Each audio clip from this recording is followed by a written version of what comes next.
नमस्कार दोस्तों, आपका स्वागत है हमारे इस यूट्यूब चैनल ज्ञान की बात प्रकाश के साथ पर। दोस्तों, आज जो हम कथा लेकर के आए हैं वो माता लक्ष्मी की कथा है। दोस्तों, एक बार ये कथा पूरा जरूर सुनिएगा। ये कथा पूरा सुनने वाले के घर में धन धान्य की कोई कमी नहीं रहती है, घर में कभी क्लेश नहीं रहता है। दोस्तों, एक बार की बात है, भगवान शंकर के असंभुत महर्षि दुर्वासा पृथ्वी पर विचरण कर रहे थे। घूमते घूमते वे एक मनोहर वन में गए। वहाँ एक विद्याधर सुंदरी हाथ में पारिजात पुष्पों की माला लिए खड़ी थी। वह माला दिव्य पुष्पों की बनी थी। उसकी दिव्य गंध से समस्त वन प्रांत सुवासित हो रहा था। ऋषि दुर्वासा ने विद्याधारी से वो मनोहर माला मांगी। विद्याधारी ने उन्हें आदरपूर्वक प्रणाम करके वह माला दे दिया। माला लेकर उन्मत्त वेशधारी मुनि ने अपने मस्तक पर डाल ली और पुनः पृथ्वी पर भ्रमण करने लगे। उसी समय मुनि को देवराज इंद्र दिखाई दिए, जो मतवाले ऐरावत पर चढ़कर आ रहे थे। उनके साथ बहुत से देवता भी थे। ऋषि दुर्वासा ने अपने मस्तक पर परी माला उतारकर हाथ में ले लिया। उसके ऊपर भौरे गुंजार कर रहे थे। जब देवराज इंद्र समीप आई तो दुर्वासा ने पागलों की तरह वह माला उनके ऊपर फेंक दी। देवराज इंद्र ने उसे ऐरावत के मस्तक पर डाल दिया। ऐरावत ने उसकी तीव्र गंध से आकर्षित हो सूंड से माला उतार ली और सूंघकर पृथ्वी पर फेंक दी। यह देखकर दुर्वासा ऋषि क्रोध से जल उठे। देवराज इंद्र से इस प्रकार बोले, अरे ओ इंद्र, ऐश्वर्य के घमंड से तेरा हृदय दूषित हो गया है। तुझ पर जड़ता छा रही है, तभी तो मेरी दी हुई माला का तूने आदर नहीं किया है। वह माला नहीं, श्री लक्ष्मी जी का धाम था। माला लेकर तूने प्रणाम तक नहीं किया, इसीलिए मैं तुझे श्राप देता हूँ कि तेरे अधिकार में स्थित तीनों लोकों की लक्ष्मी शीघ्र ही अदृश्य हो जाएगी। यह श्राप सुनकर देवराज इंद्र घबरा गए और तुरंत ही ऐरावत से उतरकर मुनि के चरणों में पड़ गए। उन्होंने दुर्वासा को प्रसन्न करने की लाखों चेष्टा की, किंतु महर्षि टस से मस न हुए। उल्टे इंद्र को फटकार कर वहाँ से चल दिए। इंद्र भी ऐरावत पर सवार हो अमरावती को लौट गए। तब से तीनों लोकों की लक्ष्मी नष्ट हो गई। इस प्रकार त्रिलोकी के श्रीहीन एवं सत्व रहित हो जाने पर दानवों ने देवताओं पर चढ़ाई कर दी।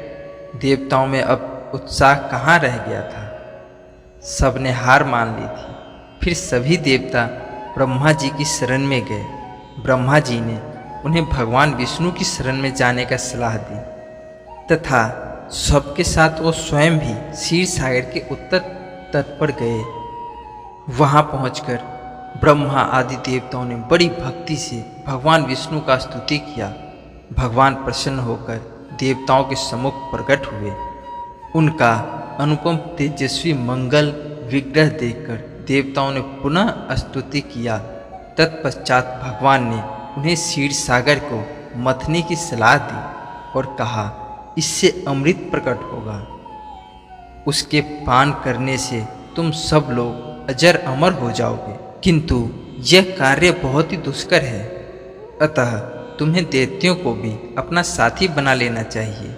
मैं तो तुम्हारी सहायता करूंगा ही। भगवान की आज्ञा पाकर देवगण दैत्यों से संधि करके अमृत प्राप्ति के लिए प्रयास करने लगे। वे भांति भांति की औषधियाँ लाए और उन्हें क्षीर सागर में छोड़ दिया।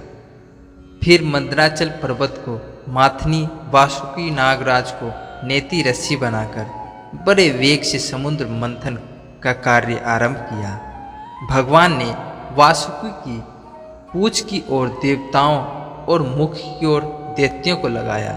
मंथन करते समय वासुकी के श्वास अग्नि से झुलसकर सभी दैत्य निस्तेज हो गए और उसी श्वास वायु से विक्षिप्त होकर बादल वासुकी की पूंछ की ओर बरसते थे, जिससे देवताओं की शक्ति बढ़ती गई।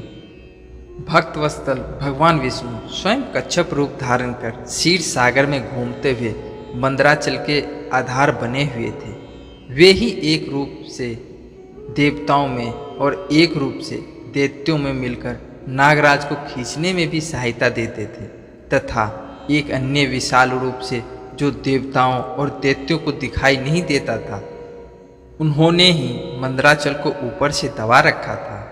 इसके साथ ही वे नागराज वासुकी में भी बल का संचार करते थे और देवताओं की भी शक्ति बढ़ा रहे थे।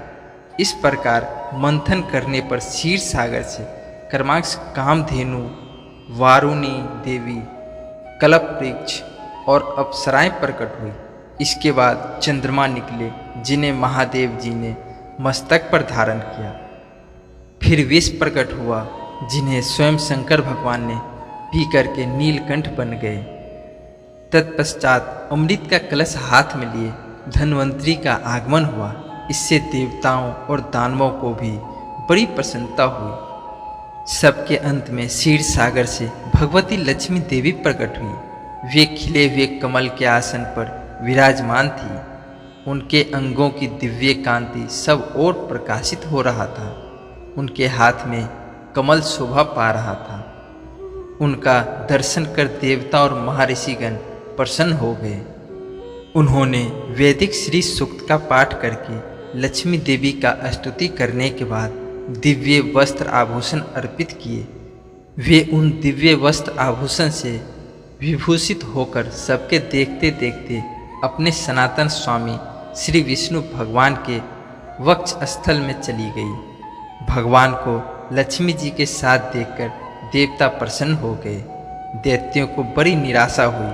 उन्होंने धन्वंतरी के हाथ से अमृत का कलश छीन लिया, किंतु भगवान ने मोहिनी स्त्री के रूप से उन्हें अपनी माया द्वारा मोहित करके सारा अमृत देवताओं को ही पिला दिया। तदुपरांत इंद्र ने बड़ी ही विनय और भक्ति के साथ श्री लक्ष्मी माता की पूजा अर्चना की। उसके उपरांत तीनों लोकों में धन धान्य की वर्षा होने लगी। ऋषि दुर्वासा का श्राप कट गया। सारे देवता खुश हो गए। श्री लक्ष्मी जी ने देवताओं को मनोवांछित वरदान दिया। तो दोस्तों, ये छोटी सी कथा आपको कैसी लगी हमें कमेंट बॉक्स में ज़रूर बताएं। और अगर आपने चैनल को सब्सक्राइब नहीं कर रखा तो सब्सक्राइब कर लें। फिर मिलते हैं अगली कथा में।